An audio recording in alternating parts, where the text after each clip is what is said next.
Iglesia, buenos días. Qué gusto estar nuevamente aquí en la casa del Señor y compartir juntos como un cuerpo. ¿Qué tal si saludamos a la persona que tenemos ahí cerca? Le damos la bienvenida, de una sonrisa. Si no le conoce, preséntese. Invítelo a tomar tinto más tarde o a almorzar.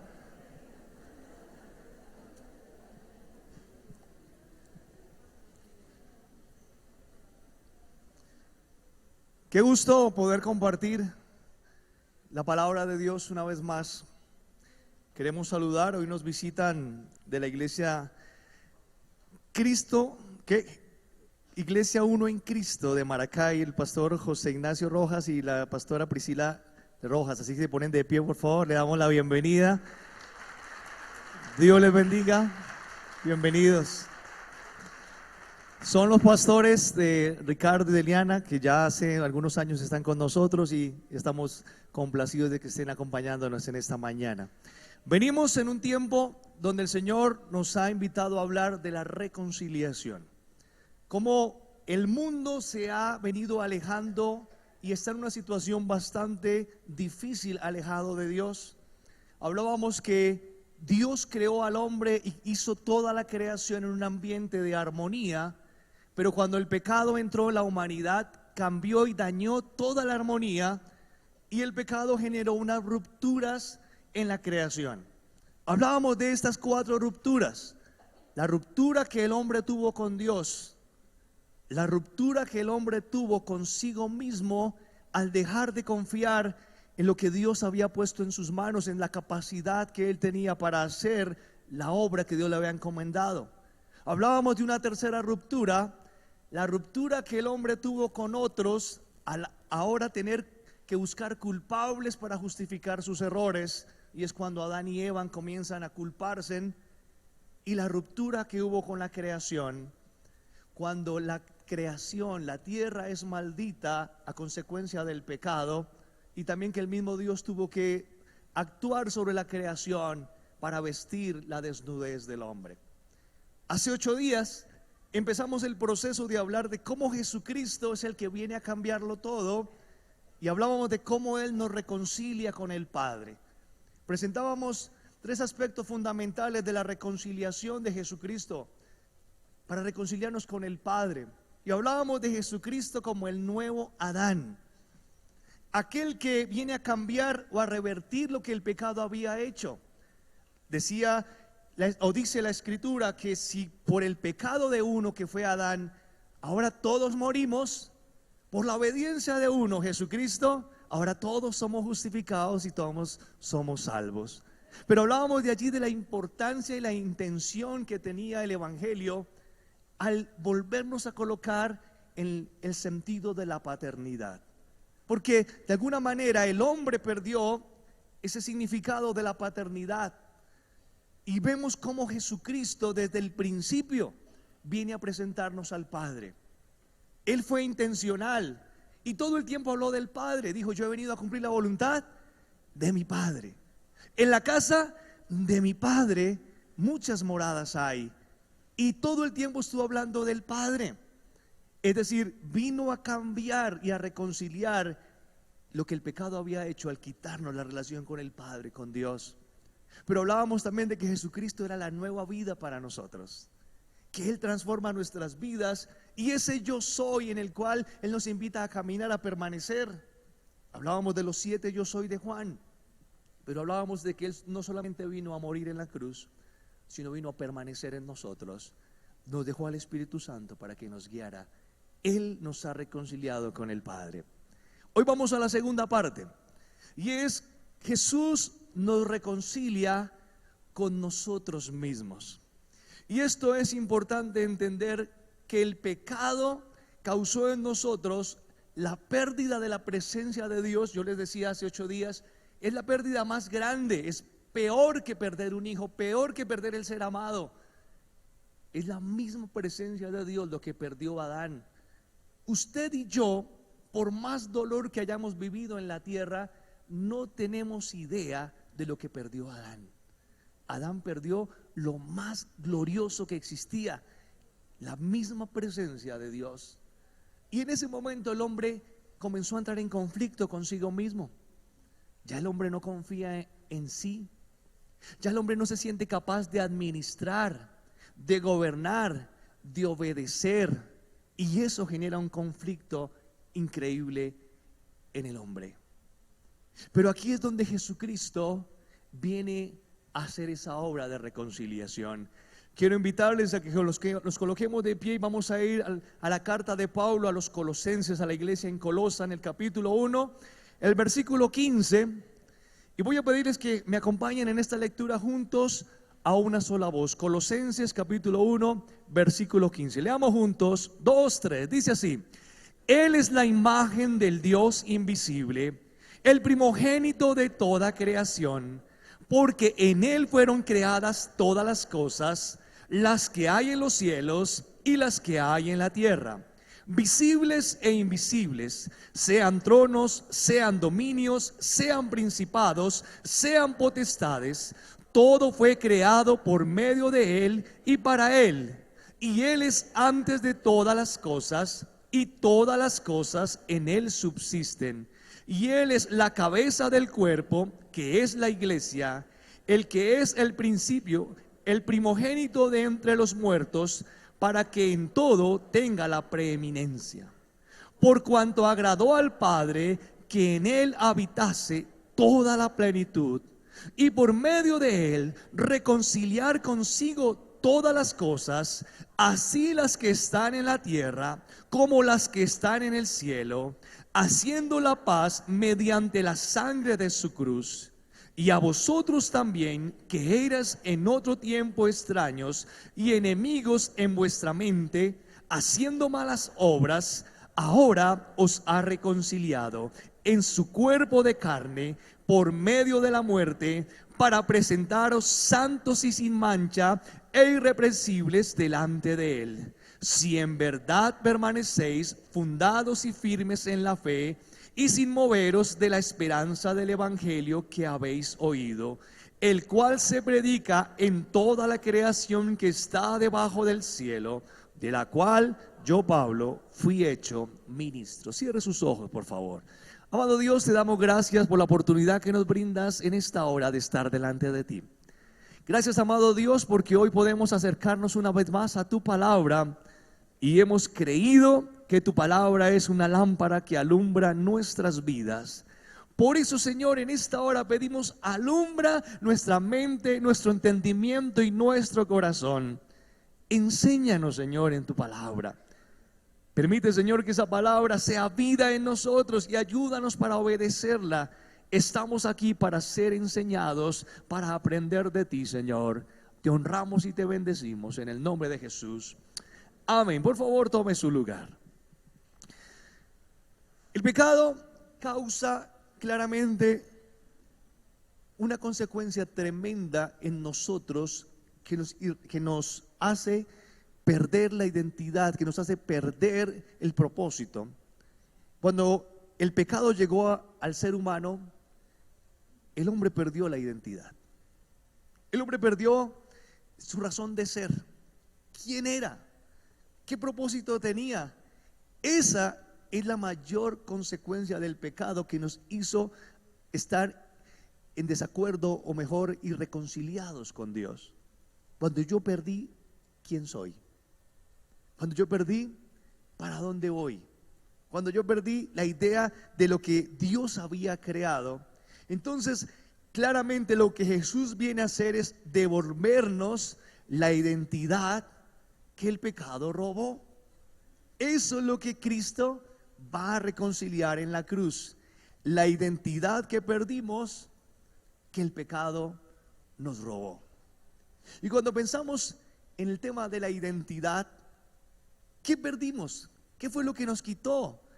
¿En qué está representada esa identidad? Quiero compartir 3 cosas que hacen parte de la pérdida de la identidad que el pecado nos robó y que Jesucristo vino a reconciliar o vino a restaurar en la cruz.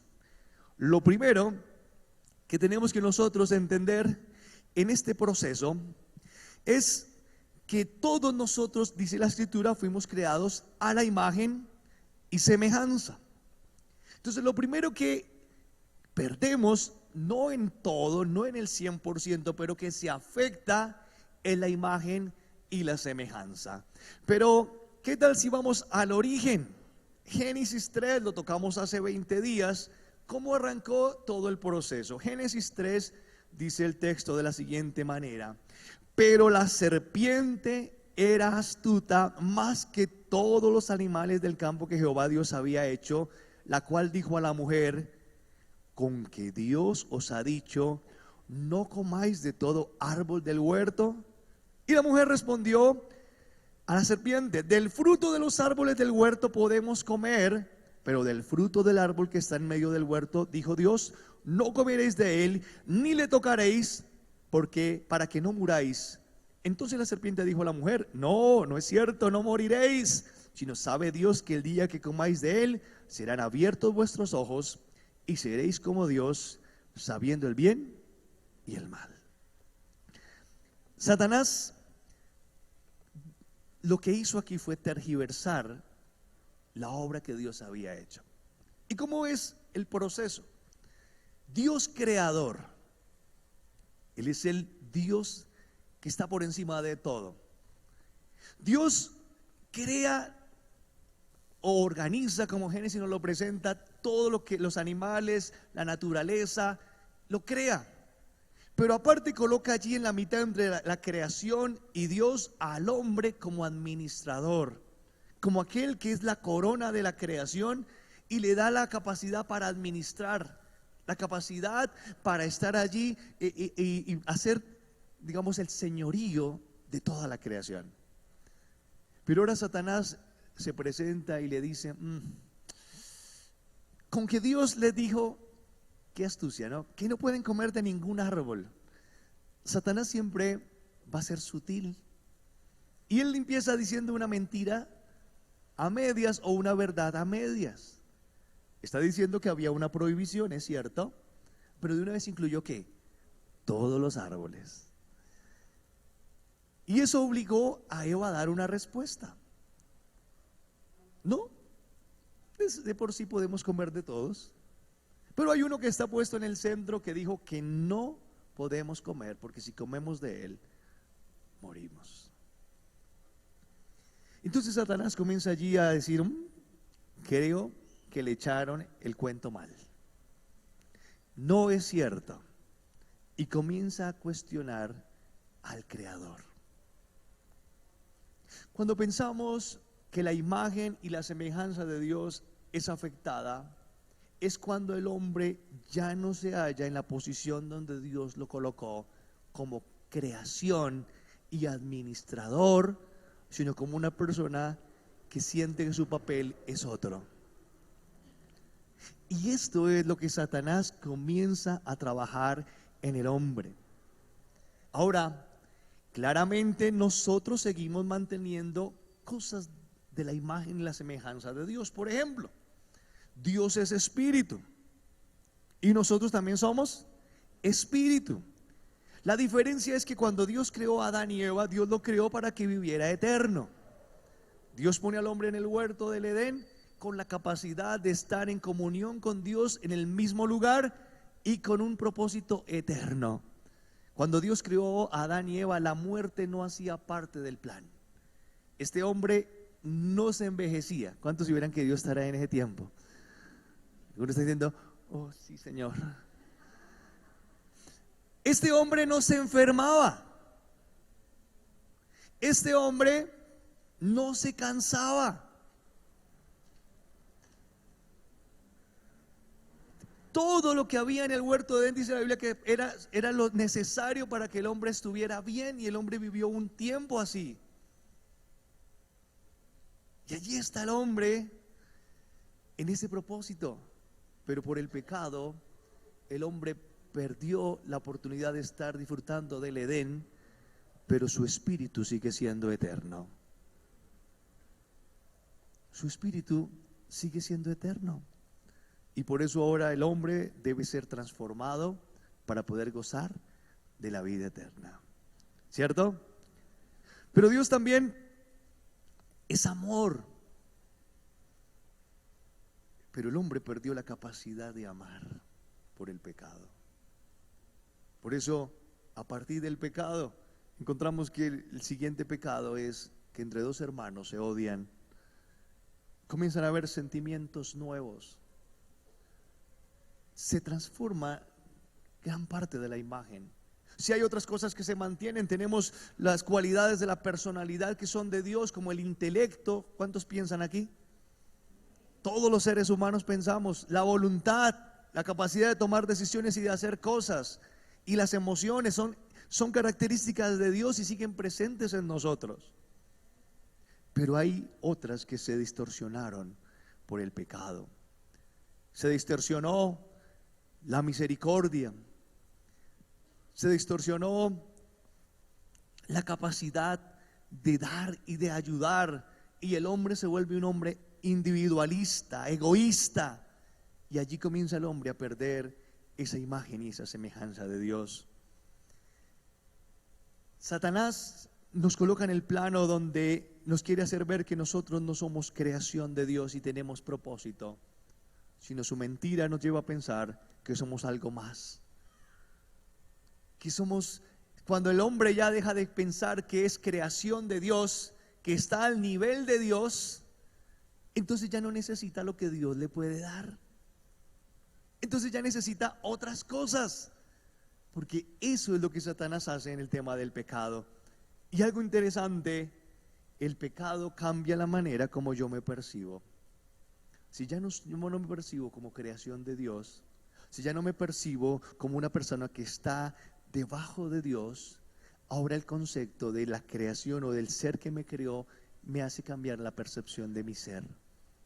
Por eso le decía, el problema más grande de la humanidad, del cual muchos han escrito, es el tema de la existencia. ¿Quién soy?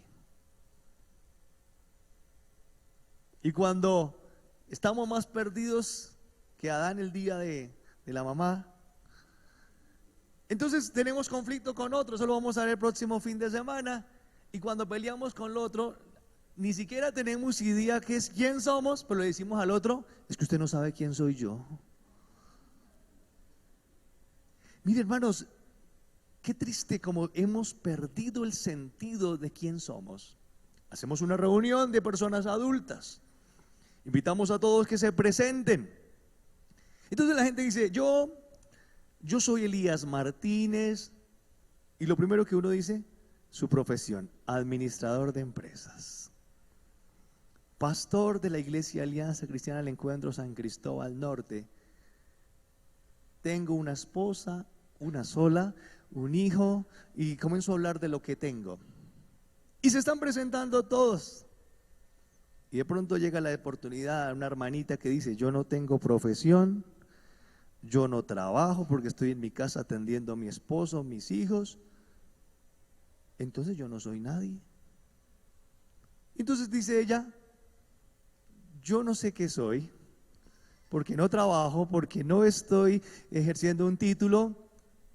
Y puede ser que esta mujer que atiende su hogar y edifica su casa sea más persona que todos los demás.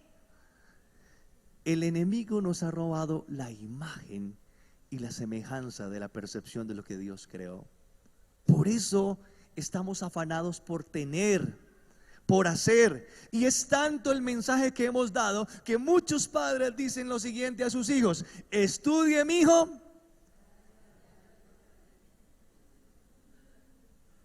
¿Ve que ustedes le han dicho así a sus hijos? El ser alguien lo determina ¿qué? El estudio. Y cuando usted no estudió, es que mi hijo no sirve para nada. Ese es el afán en el que el pecado nos ha puesto.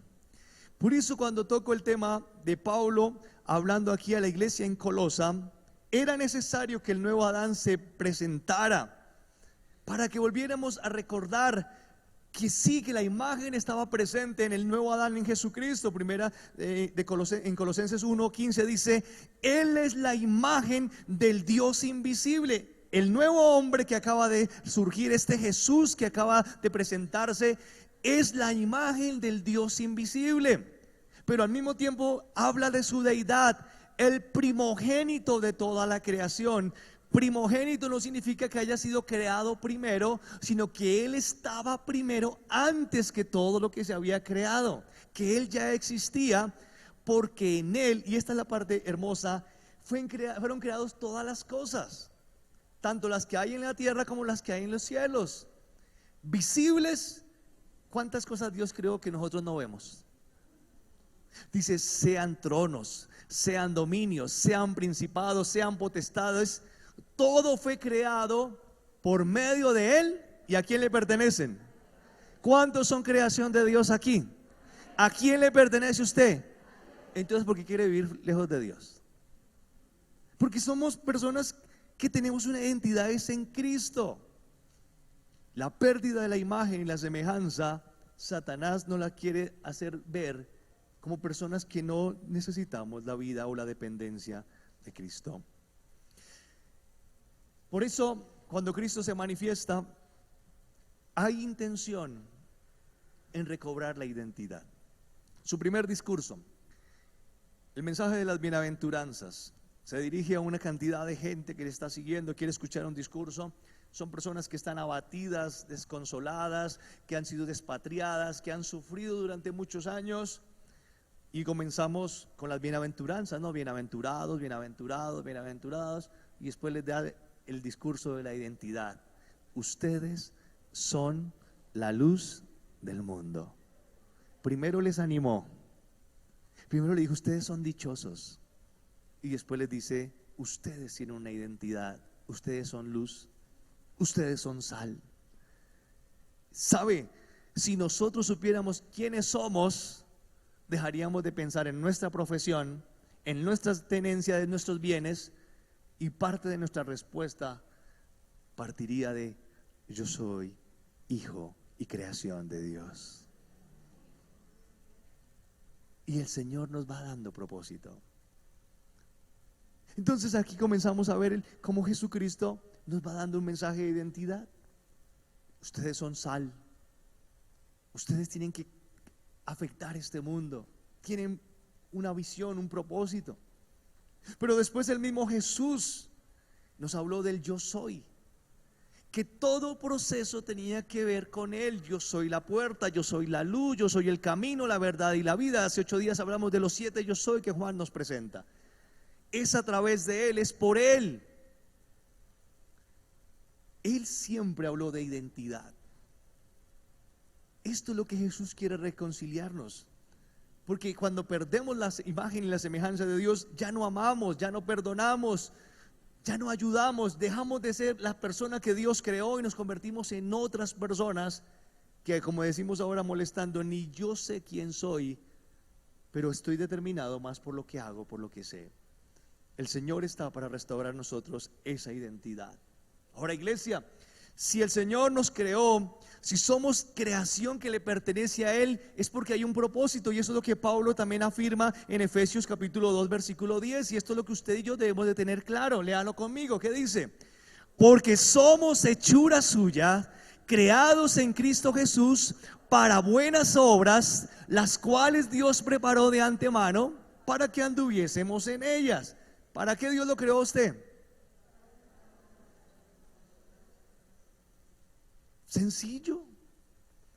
Ser bueno es lo natural.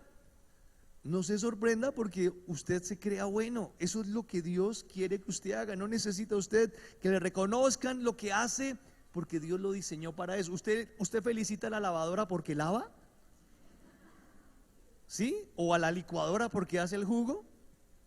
Entonces, ¿por qué queremos que el mundo nos reconozca lo bueno que hacemos, y para eso fuimos creados? Lo natural es que entendamos que el propósito que Dios nos da y la identidad, la imagen y semejanza son las cosas buenas que Dios quiere de nosotros. Eso es lo que Dios hace, y Jesucristo viene a restaurar esa pérdida de imagen y semejanza de Dios. Hay cosas que ya no van a ser restauradas solamente hasta que estemos con Cristo. Ya no podemos disfrutar de la presencia de Dios como Adán y Eva lo hacían. Pero un día, dice la Biblia, estaremos con Él cara a cara, disfrutando del esplendor de su gloria. Eso es lo que Cristo vino a reconciliar en la cruz. Lo segundo que perdió el hombre en su identidad es la dependencia de Dios. Cuando Satanás le dice, o la serpiente le dice a Eva, mira, les mintieron. Ese cuento no es así. ¿Sabe Dios que si comieres de ese árbol, seréis qué? Iguales a Dios, conociendo el bien y el mal. ¿Sabe qué es lo interesante de la igualdad? Y sin meterme en problemas aquí con los que luchan por las igualdades y todos los movimientos de izquierda que quieren hablar de igualdades, es que la igualdad nos pone en un punto de competencia y desconoce la autoridad. Entonces, cuando Satanás quita al hombre de acá debajo del Creador y lo pone a la par, tú puedes ser igual que Dios. En otras palabras, le está diciendo algo que a muchos les gusta: tú no necesitas que nadie te diga lo que tienes que hacer. ¿A cuánto le gusta eso? Que nadie le diga qué hacer. ¿Cuántos dicen amén? Bueno, en este culto no hubo ninguno. Ayer y ayer hubo varios que dijeron amén, no quiero que nadie me diga qué hacer. Hermanos, seamos honestos. ¿Cuántos quisiéramos que no hubieran jefes? Mire, yo creo que Satanás fue un inventor de lo que hoy en día se trabaja. Le dijo a Eva, oye, ¿quieres ser tu propio jefe? O sea, ¿quieres que nadie te gobierne? ¿Quieres que nadie te diga qué hacer? Si comes de eso, vas a ser igual a Dios. Y automáticamente se pierde la dependencia. Imagínese ser igual a Dios. Pero qué interesante que Satanás no le ofreció poderes. No le dijo, puedes ser igual a Dios y podrás crear cosas. Puedes ser igual a Dios y puedes hacer el mundo nuevo. Satanás le ofreció lo más peligroso que ha hecho daño a la humanidad en toda la historia, y se llama conocimiento. Conocimiento. Por el conocimiento, por la búsqueda del conocimiento, Satanás ha engañado en el transcurso de la historia. Estudien ustedes los movimientos, el nacimiento de los movimientos que han hecho más daño. Se han basado en conocimiento, en estudios. Podríamos ampliar mucho esto, pero no es el objetivo hoy. El hombre ha querido que su conocimiento le permita demostrar que Dios no existe. Lo natural del hombre en el conocimiento es llegar a demostrar que Dios no existe. El hombre no está buscando el conocimiento para demostrar que Dios existe. Está utilizando su conocimiento para hacer todo lo contrario, para decir, yo no necesito de Dios, no quiero que haya una mano creadora. No quiero entender que yo tengo que depender de alguien. Yo necesito independencia. No hay cosa más peligrosa que aquel que cree que sabe mucho. Interesante cuando Salomón dice, me he hecho sabio más que todos, pero la sabiduría me ha hecho daño. El mismo Salomón reconoce que la sabiduría lo dañó. Porque el mucho conocimiento envanece. Y el tema de Satanás siempre está en un eje muy interesante, y es cuestionar la palabra de Dios. Satanás le dice a Eva, con que Dios te dijo.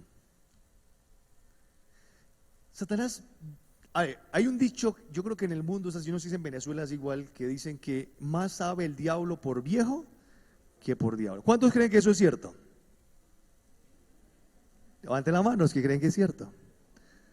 Yo creo que es cierto, porque es que el diablo ha sido el protagonista desde antes que el mundo existiera. Conoce toda la historia bíblica, ha estado presente en todo. Entonces, algo que usted debe saber, iglesia, es que el diablo sabe más Biblia que usted, porque aparte es protagonista de la Biblia. No hay cosa más absurda que usted crea que sabe más Biblia que el diablo. Hay gente que quiere acabar el diablo con bibliazos, con versículos. El diablo dice, me los sé todos. Él ya se lo sabe. Entonces, cuando Satanás tentó a Jesús, me encanta cuando dice, porque escrito está, a sus ángeles mandará para que te guarden. ¿Usted cree que Satanás es ignorante? Ignorante el que cree que Satanás no sabe nada. Satanás sabe más Biblia que usted y yo.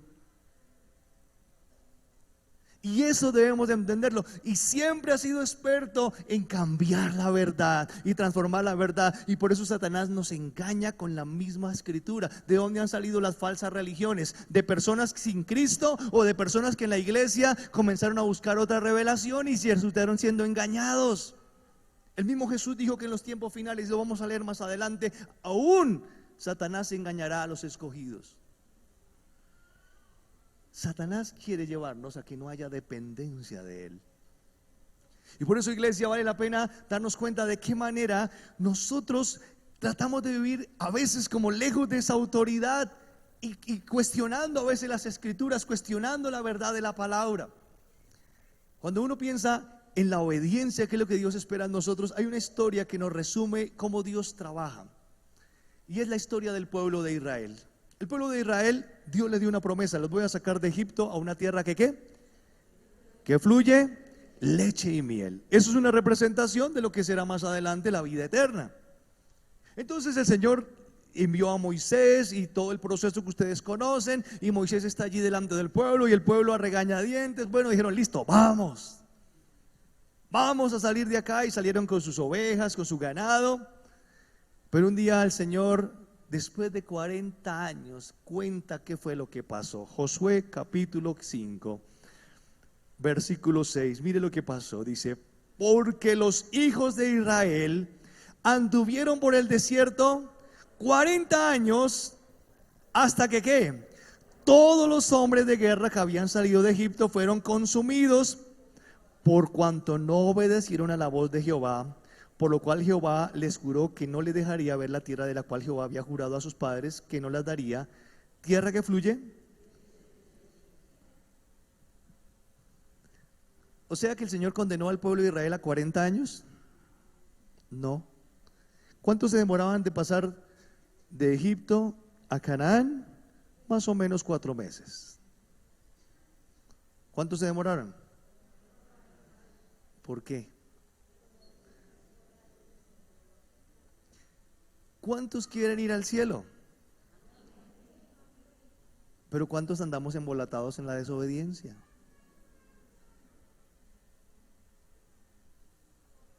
Hermanos, el pueblo de Israel cuestionó la obediencia a Dios, cuestionó su palabra. Y hay relatos bíblicos que nos dicen que un día el Señor se enfureció, abrió la tierra y lo tragó a un resto de gente. Y hasta que no murieron todos los rebeldes que salieron de allí, no les permitió llegar a la tierra de Canaán. Dios levantó una nueva generación que nació en el desierto, que fueron los jóvenes que no cuestionaron nada. Cuando usted lee lo que es el Pentateuco y entra a Josué, usted queda sorprendido. 40 años perdidos en el desierto, y en 3 días Josué los organiza y ya están pasando el Jordán para ir a atacar. 3 días. 40 años versus 3 días. Es que estos eran chinos. Una nueva generación que dijo, para las que sea. Nosotros no tenemos nada que recriminarle al Señor. Estamos seguros que el Señor, si nos trajo hasta aquí, Él nos va a dar la tierra por heredad. Pero tuvo que el Señor que acabar la desobediencia de 40 años. Iglesia, Satanás va a querer que cuestionemos la autoridad. Va a querer que cuestionemos la dependencia. Y cuando nosotros comenzamos a cuestionar la dependencia, comenzamos a querer hacer las cosas a nuestra manera. Sentimos que no necesitamos quien nos diga qué hacer. En la medida que nosotros vamos a ver lo que Cristo está desarrollando en nuestras vidas, cómo va recuperando nuestra identidad, nos damos cuenta que Él tiene objetivos mejores para nosotros. Por eso Jesús en Juan 8 les dice a ellos, a los oyentes que estaban en ese momento, a los judíos, le dice esto, 8:31 dice, dijo entonces Jesús a los judíos que habían creído en Él, Y está hablando de permanencia o dependencia. Puede colocarlo usted al lado ahí en sus apuntes. Dijo entonces Jesús a los judíos que habían creído en él: si vosotros permaneciereis en mi palabra, ¿qué son? Seréis verdaderamente mis discípulos y conoceréis la verdad, y la verdad os hará libres. Entonces algunos muy inteligentes le respondieron, dijo: linaje de Abraham somos, y jamás hemos sido esclavos de nadie. ¿Cómo dices tú que seréis libres? Jesús le respondió: de cierto digo que todo aquel que hace pecado, ¿qué pasa? Esclavo es del pecado, y el esclavo no queda en la casa para siempre, el Hijo sí queda para siempre. Así que si el Hijo os libertare, seréis verdaderamente libres. Cuando nosotros perdemos la identidad de iglesia, el propósito de Satanás es que no dependamos de Dios, y él nos hace esclavos del pecado. Y cuando el pecado comienza a tomar control, es difícil salir de ahí. Por eso comenzamos a sufrir con los mismos pecados. Todos los que estamos aquí sufrimos. Estamos sujetos a una naturaleza pecaminosa. Recuerden que cuando usted peca, está presente Dios, pero también está presente un agente diplomático de Satanás. No digo que Satanás propiamente, porque él no puede estar en todo lugar, pero sí hay alguien que lo representa. Entonces ya hay alguien que es testigo de sus pecados, y ese va a querer esclavizarlo. Él sabe dónde usted tiene luchas, que usted tiene problemas con la mentira, que usted tiene problemas con los vicios, y allí comienza a querer esclavizarnos. A veces pensamos que Dios no tiene en cuenta nuestros pecaditos porque vamos a la iglesia, porque servimos al Señor, porque tenemos un ministerio, y pensamos que el Señor pasa por alto esos pecados. Pero mire que aquí el Señor le está hablando a los judíos y le dice: mire, necesitan ustedes la libertad que el Hijo os ofrece. Y de pronto nosotros no decimos: pero ¿libres de qué? Porque no hemos sido esclavos. Pero de pronto decimos: pero Señor, pero yo estoy bien. Pues yo a veces miento, pues yo a veces peco. Y cuando el Señor dice: todo aquel que hace pecado, esclavo es del pecado. ¿Saben? La iglesia necesita ser libre de la esclavitud del pecado. Dejemos de pensar en los de afuera, porque nosotros aquí adentro sufrimos con el pecado, y no nos damos cuenta que el pecado nos sigue robando, quitando, y necesitamos la libertad que Cristo nos ofrece. En la pérdida de identidad, Satanás va a querer hacernos esclavos del pecado, y lo que él nos ofrece es que estemos dependientes de Dios, que tengamos esa dependencia de él, para que tengamos la libertad y seamos realmente libres de esos pecados donde Satanás sigue trabajando. Si usted es una persona que lleva años en la vida cristiana y sus pecados siguen siendo los mismos, usted es un esclavo del pecado. ¿Lo tiene claro? Si usted sigue metido en los mismos pecados desde que empezó la vida cristiana, usted no ha sido libre del pecado. Y eso es lo que Satanás hace cuando nos roba la identidad. Jesucristo es claro al ofrecernos esa libertad. Y cuando tenemos esa dependencia de Dios, esa permanencia en la palabra, como decía ahí, wow, somos libres. Se rompe toda maldición que el pecado toma sobre nuestras vidas, y tiene sentido el evangelio que Jesucristo nos ofrece. Por eso Juan 15 para mí es el texto máximo de la obra de Cristo en la permanencia que Él tiene para con nosotros. Es la vid verdadera. Ustedes han escuchado este texto, lo hemos leído, lo hemos trabajado. ¿Qué dice el Señor? Yo soy la vid, vosotros los pámpanos. El que permanece, pongan atención cuántas veces habla de permanencia. El que permanece en mí y yo en él, este lleva mucho fruto y es tajante, porque separados de mí nada podéis hacer. El que en mí no permanece será echado fuera como pámpano y se secará, y lo recogen y lo echan en el fuego y arden. Versículo 7. Si permanecéis en mí y mis palabras permanecen en vosotros, pedid todo lo que queréis y os será hecho. En esto es glorificado mi Padre, en que llevéis mucho fruto y seáis así mis discípulos. Como el Padre me ha amado, así también yo os he amado, permaneced en mi amor. Si guardareis mis mandamientos, permaneceréis en mi amor, así como yo he guardado los mandamientos de mi Padre y permanezco en su amor. Estas cosas os he hablado para que mi gozo esté entre vosotros y vuestro gozo sea ¿qué? Cumplido. Este es mi mandamiento, que os améis unos a otros como yo os he amado. Nadie tiene mayor amor que este, que uno ponga su vida por sus amigos. Vosotros sois mis amigos si hacéis lo que yo os mando. Ya no os llamaré siervos, porque el siervo no sabe lo que hace su señor, pero os he llamado amigos, porque todas las cosas que oí de mi Padre os las he dado a conocer. No me elegisteis vosotros a mí, sino que yo os elegí a vosotros, y os he puesto para que vayáis y llevéis fruto, y vuestro fruto permanezca, para que todo lo que pidiereis al Padre en mi nombre, Él os lo dé. Esto os mando, que os améis los unos a otros. ¿Cuántas veces aparece la palabra dependencia? 8. ¿Cuál es el secreto? Depender de Él. Nosotros fuimos creados para depender de Dios. Nosotros fuimos creados para estar allí sujetos a esa dependencia. Y por eso el Señor dice: nada podéis hacer lejos de mí. Quiero tocar 5 cosas que nos da este texto en la dependencia de Dios. Dice el texto, nos da la oportunidad de llevar mucho fruto.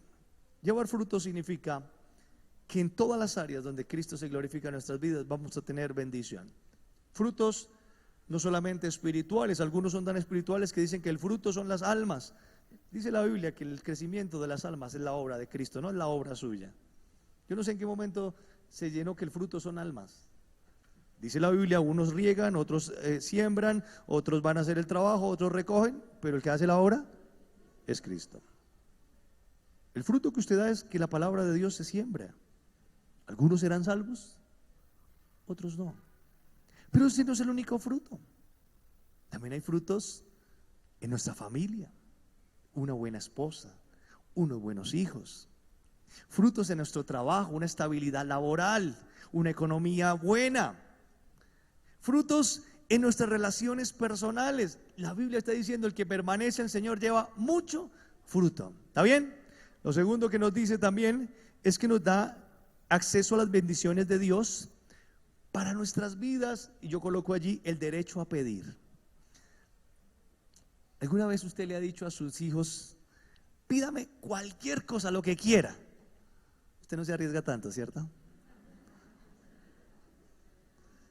Mire, el Señor nos dice en este texto que a los que creen, a los que obedecen, les dice: pidan todo lo que quiera. ¿Y qué dice? Y voy a pensar a ver si se los doy. ¿Y qué? Ahora, ¿cuántos le han pedido al Señor y Él no le ha dado? Seamos sinceros. El Señor dice: a veces pedid y no recibid, porque pedís mal. Entonces Dios nos quiere enseñar que hay una forma de pedir. Hoy no vamos a hablar de eso, pero lo que sí quiero que usted sepa es que el Señor tiene una despensa grande de cosas, pero Dios sabe lo que a usted le conviene. En la parábola de los talentos el Señor nos enseña que no a todos nos va a dar lo mismo, porque no todos tenemos la misma capacidad de administrar. Al que sabe administrar más, ¿qué hace el Señor? Entonces no se ponga bravo porque al vecino le da más. Dígale: Señor, gracias porque le dio mejor capacidad de administrar. Enséñame a ser como Él, a administrar más para que me puedas dar más. Pero el Señor está diciendo: ve, hay una promesa que yo quiero darle a los que dependen de mí, a los que son obedientes, el derecho a pedir lo que quieran. Yo les contaba en una oportunidad, cuando Dios nos regaló o nos permitió ir a la casa donde ahora vivimos, uno como que cuando está haciendo papeles cree que como que eso no es cierto. Y uno como que dice: ay, ¿será que si Dios quiere darme esto? Y uno le pide al Señor. Y los primeros días que uno amanecía en esa casa, yo abría los ojos y decía: ¿en serio vivo acá? Pero si el Señor nos da el derecho a pedir. Ahora no es que viva en una mansión, yo vivo en una casa común y corriente, solamente que fue algo que Dios quiso darme. Les contaba cuando fui a comprar el carro, quería comprar un carro pequeño y el Señor me quiso dar uno más grande. Y después decíamos, ¿en serio, Señor? Porque antes de comprarlo, todo era negativo. Y me dio algo que yo no le había pedido, me dio algo mejor. El Señor nos da el derecho a pedir, pero hay una condición. ¿Cuál es? Dependencia. ¿Cómo podemos demostrar la dependencia a Dios? Y lo digo con mucho respeto. Si nos da miedo o no tenemos confianza para ser fiel a Dios en los diezmos y las ofrendas. O sea, ese es el primer acto de adoración que Dios estableció en la Biblia. Lea la Biblia. El primer acto de adoración fue ofrendar. Las canciones llegaron mucho después. Es que yo adoro al Señor porque canto y canto y canto y me reviento cantando. ¿Quién dijo que eso era solo adoración? Dependencia es esa vida que agrada a Dios todos los días. Tercera cosa que encuentro: ser su discípulo. Y esa es la capacidad de parecerme más a Jesús todos los días. Ustedes son mis discípulos y ustedes me obedecen. El Señor nos va transformando, nos va haciendo más parecidos a Él. Cuarta cosa que veo ahí: esta es la máxima. Dice la Biblia que vamos a tener ¿qué? Un gozo completo. Cuando usted estudia a Juan y las cartas de Juan, esos enlazan esos textos tremendos. Jesús habló del gozo completo. ¿Cuántas veces nos pasa que nuestro gozo es temporal? Nos gozamos por una cosa, pero estamos cargados por otra. Estamos aquí parcialmente con gozo, pero al mismo tiempo tenemos angustia, tenemos enfermedad, tenemos dolor. Jesús nos ofrece un gozo completo. Nos quita toda la amargura, la enfermedad, el dolor, toda la sensación que tenemos de yo no sé mañana. Él nos da un gozo completo. Y lo último que encontramos, que es espectacular también: ser amigos de Jesús. 5 beneficios de la dependencia. Solo está para los que dependen de Dios. Imagínense que estas 5 no están de cuando usted vive fuera de la dependencia de Dios. Entonces, iglesia, Cristo vino a restaurar lo que el pecado nos quitó, como fue la dependencia de Dios. Y ahora con Cristo, por eso Él nos dice: separados de mí, nada podéis hacer. Y vamos al tercer y último punto.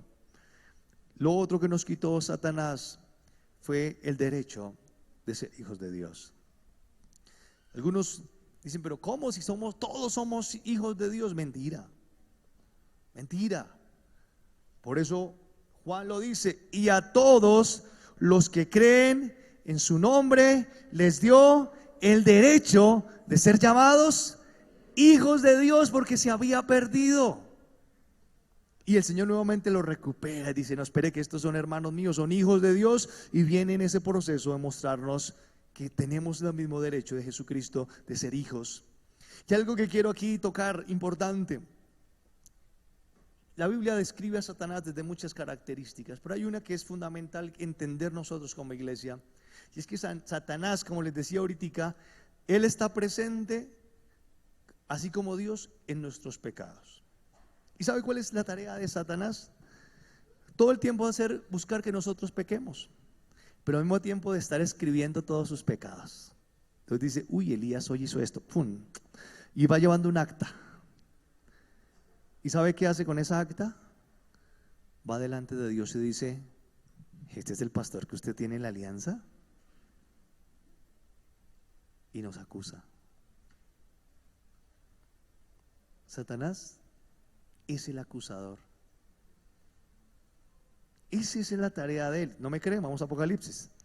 Apocalipsis capítulo 12, versículo 10.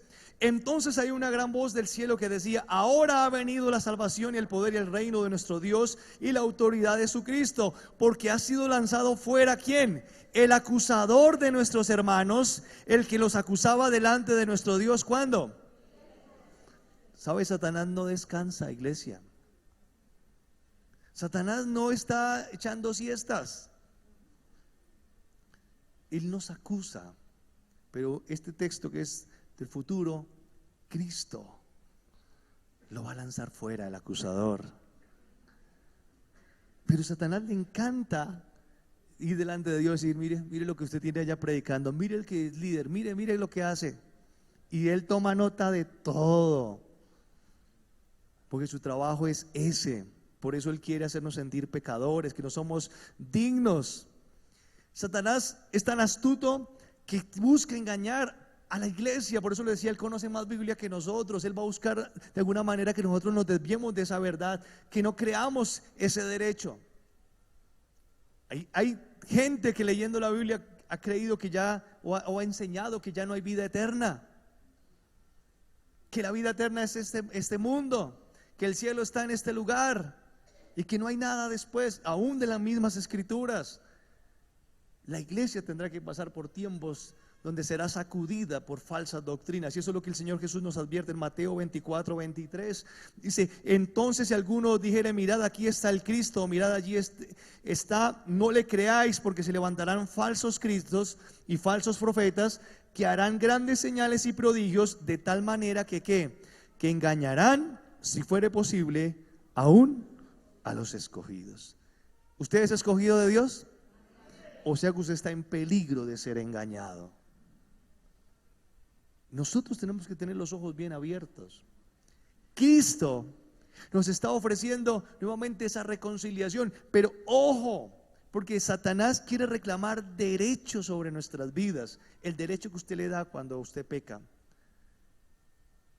Y como que Satanás quiere decir, usted no es hijo de Dios, usted no puede. Por eso muchas personas toman como decisión en muchos problemas quitarse en la vida. Por eso muchos quieren salir corriendo de sus hogares, quieren abandonar a su esposa, a sus hijos, porque Satanás los lleva a decir, tú ya no puedes. Satanás los hace esclavos de enfermedades psicológicas, nos engaña. ¿Y por qué no decir que Satanás hasta nos saca de la verdad? Gente que quiere otra experiencia, gente que vive de emociones, y el mismo Satanás dice, camine que allí es mejor, camine que allí están dando algo más chévere. Y dice que la iglesia puede ser engañada. Pero bien, este engañador, y voy cerrando, este acusador, este que nos roba la paz y que nos va quitando, hay una obra que Cristo hizo completa en la cruz. Y si usted está preocupado porque Satanás tiene hartas cositas para acusarle, usted dice, uy Señor, esa lista debe estar complicada, porque usted sabe lo que hace. Ahora sí se acordó usted quién es usted. Ahora sí sabe quién es. Quiero decirle que debemos de tener claro la obra de Cristo. Y vamos a Colosenses capítulo 2, versículo 8. Y con esto voy terminando. Mirad que nadie os engañe por medio de filosofías y huecas sutilezas, según las tradiciones de los hombres, conforme a los rudimentos del mundo y no según Cristo, porque en Él, hablando de Jesús, habita corporalmente toda la plenitud de la deidad. Y vosotros, mire lo que hace Jesucristo, estáis ¿qué? Completos en Él, que es la cabeza de todo principado y potestad. En Él también fuisteis ¿qué? Circuncidados con circuncisión no hecha a mano, está hablando del pecado, al echar de vosotros el cuerpo pecaminoso carnal en la circuncisión de Cristo, sepultados con Él en el bautismo, en el cual fuisteis también resucitados con Él mediante la fe en el poder de Dios que le levantó de los muertos. Y a vosotros, estando muertos en pecados y en la incircuncisión de vuestra carne, ¿qué hizo Él? Os dio vida juntamente con Él, perdonando todos los pecados. ¿Perdonó qué? ¿Estamos entendiendo esto? Él perdonó todo. Y lea conmigo el 14. Anulando la lista, el acta de los decretos que había contra nosotros, que nos era contraria, quitándola de en medio y clavándola en la cruz, y despojando a los principados, a las potestades, y los exhibió públicamente, triunfando sobre ellos en la cruz. ¿Tenía miedo usted de la lista? Cristo en la cruz nos hizo completos. Por eso la preocupación de los apóstoles cuando nos animaban a decir, no reine en vosotros el pecado. Ustedes no tienen el espíritu de esclavitud al pecado. Ustedes están llamados a vivir en santidad, porque la obra de Cristo en la cruz, iglesia, nos hizo completos. Y ahora está diciendo aquí Pablo, esos decretos o esas acusaciones que Satanás tenía para decirle al Señor, mire que este no merece ser salvo, Cristo las tomó, las rompió y perdonó todos nuestros pecados, clavó eso allí en la cruz y nos da la libertad para estar en Él completos. Si a alguna razón usted cometió algún pecado que no se ha perdonado, si usted se arrepintió, Dios ya lo perdonó. Pero hay muchos que no se han perdonado. De pronto usted practicó un aborto, de pronto usted le quitó la vida a un ser, de pronto usted le falló en su matrimonio, a su mujer, a sus hijos. Si usted ya se arrepintió, Cristo ya lo perdonó. Y nadie tiene derecho a juzgarle. Pero el problema es que muchos no se han perdonado. Hay que quitarle el derecho que Satanás tomó sobre nosotros en el pecado. Y hay que decirle, no, perdóneme, don Sata, como usted le diga, chanclas, ñañán, usted ya no tiene derecho sobre mi vida, porque Cristo en la cruz del Calvario me liberó de ese decreto que me condenaba. Esa es la obra de Cristo en la cruz. ¿Sí? Así que hay que creer que Cristo en la cruz nos hizo completos, nos hizo libres. Cierra sus ojos.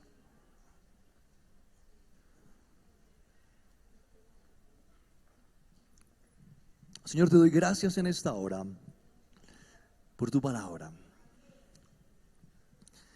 Y entendemos, Señor, que el pecado ha generado conflicto en nosotros y nos ha hecho creer que no somos dignos, que no necesitamos, Señor, esa dependencia de ti, que ya no somos aquellos que disfrutamos de toda tu imagen y semejanza. Pero hemos entendido que Cristo en la cruz del Calvario nos ha hecho completos y ha anulado toda acta que Satanás haya levantado para acusarnos por nuestros pecados, porque en la cruz Cristo perdonó todos mis pecados. La invitación, iglesia, mientras que estamos orando, quiero invitar o hacer dos invitaciones hoy. La primera son aquellos que de pronto sienten que necesitan sentirse delante de Dios completos, porque hoy hay angustia, hay dificultades, hay enfermedades, hay insatisfacciones que le hacen sentir a usted que le hace falta algo, que no hay paz. Y hoy es el momento que el Señor nos dice, deja esa ansiedad sobre mí, porque yo en la cruz te hice completo. Y si hay procesos que estamos viviendo difíciles, hoy el Señor es tu paz, hoy el Señor es tu gozo. Así que si hay personas que quieren decirle, Señor, quiero sentirme completo en ti, yo les invito para que se coloquen de pie. Pero también quiero hacer una segunda invitación a aquellos que de pronto están luchando con cosas donde sienten que le han dado derecho a Satanás por algunos pecados, y Satanás ha tomado señorío de sus vidas. Yo invito para que renuncien a ese derecho que le han dado a Satanás. Y aquellos que se han puesto de pie, los animo si quieren venir adelante y juntos oremos al Señor y le pidamos al Señor que nos haga sentir completos y que nos dé la seguridad de que somos libres de toda obra donde el pecado haya tomado señorío de nuestras vidas. El Señor en la cruz hizo una obra hermosísima. Él nos hace completos. Él nos hace completos. Y si hay cosas que necesitamos que Dios siga trabajando, dice que Él va a perfeccionar la obra que empezó en nosotros. ya no la hemos alcanzado, pero Él trabaja todos los días en nuestras vidas hasta que nuestro gozo sea completo, hasta que nuestra vida sea completa.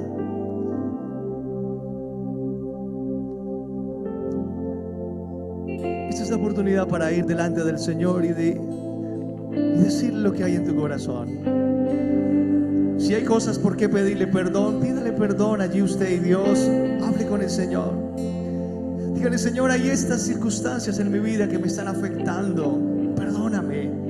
Hay esta situación, Señor, que estoy viviendo. Por favor, obra de una manera poderosa. Hay algo que me está quitando la paz, Señor, y dice que tú me das una paz y un gozo completo. De pronto usted está viviendo la desilusión del por qué me pasa esto, por qué he vivido esto.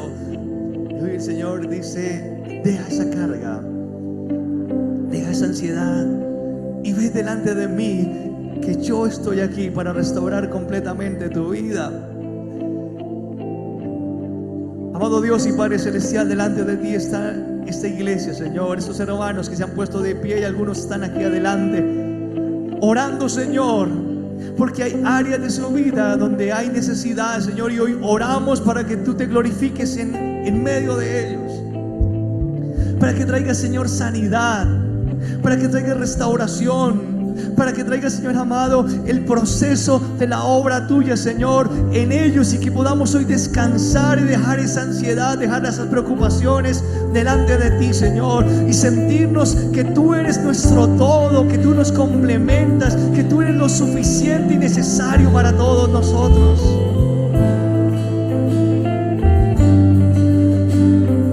Mientras que usted está orando, yo quiero invitarles a hacer una oración conmigo, aquellos que están luchando de pronto con algunas áreas de su vida.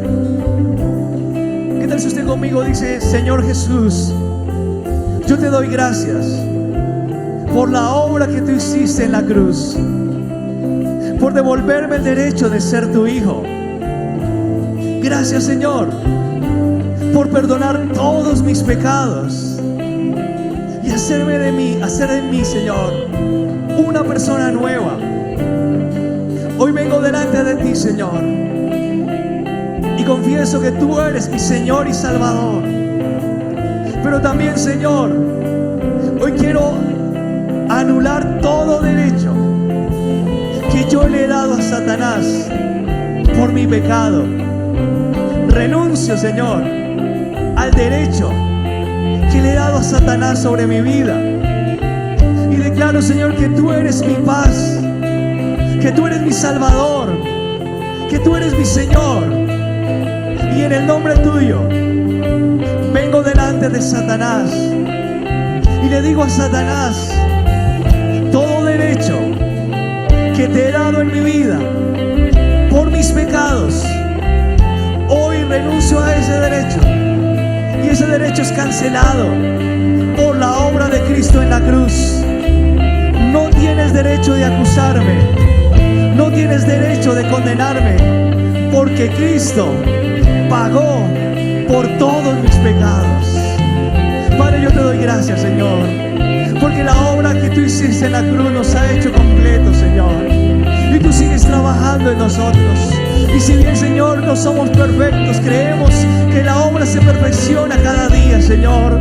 Padre, tu obra perfecta, Señor, tu obra en nosotros, Señor, tú estás aquí, tú estás haciendo de nosotros nuevas criaturas y estás llevándonos, Señor, cada día el conocimiento y el entendimiento de una iglesia que se levanta, Señor, como Cristo como cabeza, una iglesia que se levanta sin mancha, sin arrugas, que camina hacia la santidad, que es una iglesia que refleja la imagen y semejanza de Dios, que depende de Dios y que caminamos como hijos amados tuyos, Señor.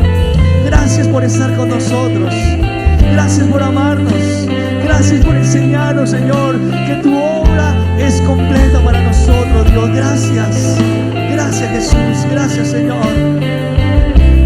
Si usted puede levantar sus manos al cielo y cantar.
necesito cada día.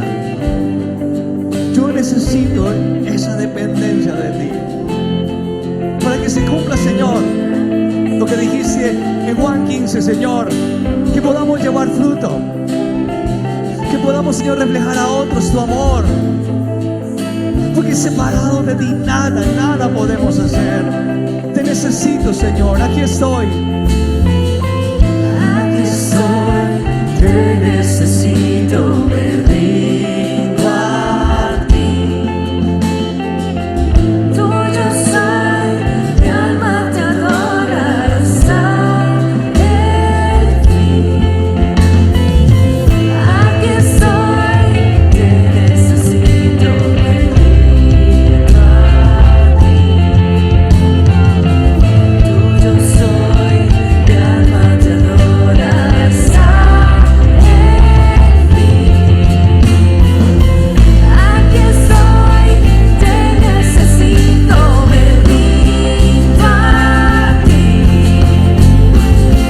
Tuyo soy, mi alma te adora hasta el fin. Yo estaba roto, pero me amaste así. Tu gracia me alcanzó, mi pecado borró. Fui perdonado, mi libertad compró. La muerte Él venció, mi pecado borró. Tu gracia triunfó, tu gracia triunfó, tu gracia triunfó, tu gracia triunfó.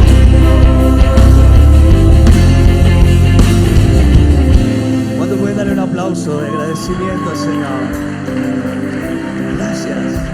Gracias por tu obra completa, Señor. Gracias, Señor.